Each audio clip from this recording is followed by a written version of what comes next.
नमस्ते। आदिवासी मामलों के मंत्री अर्जुन मुंडा चुनाव हार गए तो लगा कि मोदी किसे मंत्री बनाएंगे, आदिवासी समाज से किस किस को मंत्री बनाएंगे। झारखंड से कोई नहीं बना, छत्तीसगढ़ से भी कोई नहीं बना, पर आदिवासी समाज से मोदी ने 5 मंत्री बनाए हैं। और इसमें खास बात यह है कि 5 में से 3 कैबिनेट मंत्री हैं और राज्य मंत्री 2 हैं। अब आप पूछेंगे कि वे कौन हैं, किस राज्य से हैं, कहां से चुनाव जीते हैं और उनकी खासियत क्या है, बैकग्राउंड क्या है। तो मैं आपको वह सब बताता हूं, मेरे साथ आगे बढ़िए। मोदी ने 5 मंत्री बनाए, उसमें 3 कैबिनेट और 2 राज्य मंत्री। जो 5 मंत्री हैं उनमें से एक उड़ीसा से हैं, एक अरुणाचल प्रदेश से हैं, एक असम से हैं और 2 मध्य प्रदेश से हैं। झारखंड और छत्तीसगढ़ से कोई नहीं है। तो पहले मंत्री हैं जुएल उरांव, जो कैबिनेट रैंक के मंत्री हैं और ये उड़ीसा के सुंदरगढ़ से लगातार चुनाव जीतते आ रहे हैं। अटल बिहारी वाजपेयी जी की सरकार में 99 से 2004 तक लगातार मंत्री रहे। लेकिन जुएल उरांव इंजीनियर हैं, पॉलिटिशियन बाद में है, पहले इंजीनियर है, इंजीनियरिंग की परीक्षा पास की है और 6 साल नौकरी भी की है। ये BHEL यानी भारत हैवी इलेक्ट्रिकल लिमिटेड में इंजीनियर थे और 6 साल तक रहे। BHEL की नौकरी छोड़कर पॉलिटिक्स में आए, बीजेपी ज्वाइन किया और वहां से आगे बढ़ते गए। ये उड़ीसा बीजेपी के प्रेसिडेंट भी रहे। बाद में वाजपेयी जी ने इनको मंत्री बनाया और अब जाकर नरेंद्र मोदी ने बनाया।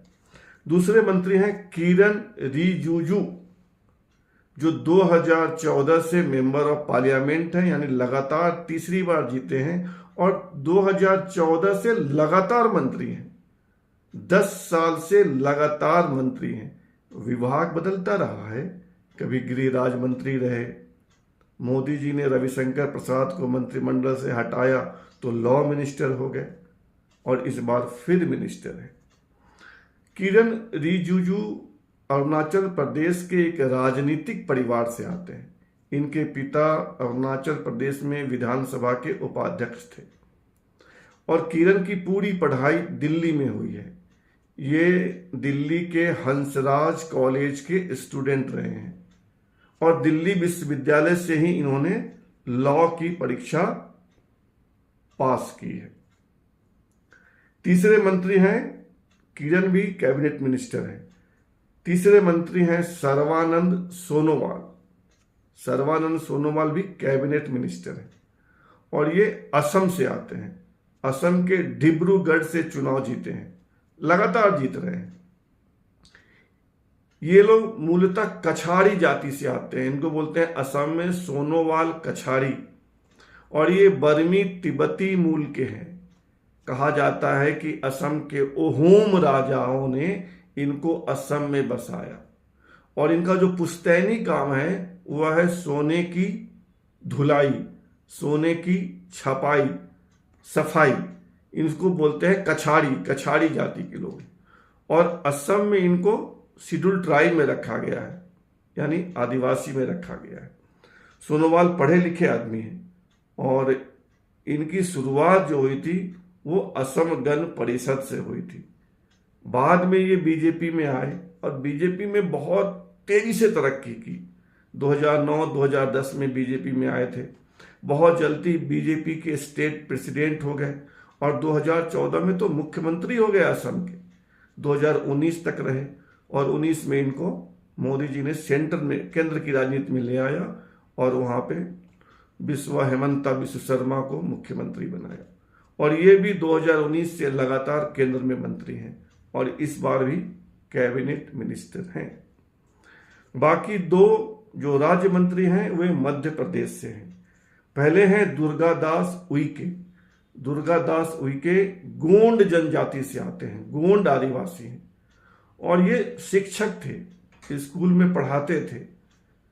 शिक्षक की नौकरी छोड़कर बीजेपी ज्वाइन किया और बीजेपी ने इनको बहुत तेजी से आगे बढ़ाया।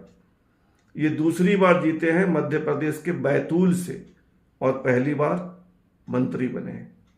पांचवी मंत्री हैं जो राज्य मंत्री हैं वे हैं सावित्री ठाकुर। सावित्री ठाकुर बहुत ही सामान्य परिवार से हैं, किसान परिवार से आती हैं। इनके पति भी किसान हैं और इनका जीवन शुरू हुआ था एक एनजीओ में काम करने से। एनजीओ में काम करती थी, वहां से इनको सार्वजनिक जीवन का चस्का लगा कह सकते हैं, तो बीजेपी ज्वाइन किया और पंचायत स्तर से राजनीति की शुरुआत की। जिला परिषद की मेंबर बनी और फिर वहां से तरक्की करते करते 2019 में इनको धार से बीजेपी ने लोकसभा का टिकट दिया, ये जीत गई। फिर 2024 में दिया, ये जीत गई और अब जाके इनको बीजेपी ने राज्य मंत्री बनाया। इस तरह आदिवासी समाज से 5 मंत्री हुए, 3 कैबिनेट, जुएल ओरांव उड़ीसा से, किरण रिजिजू अरुणाचल प्रदेश से, सर्बानंद सोनोवाल असम से, ये 3 कैबिनेट हो गए और 2 राज्य मंत्री हैं दुर्गादास उइके और सावित्री ठाकुर, ये दोनों मध्य प्रदेश से।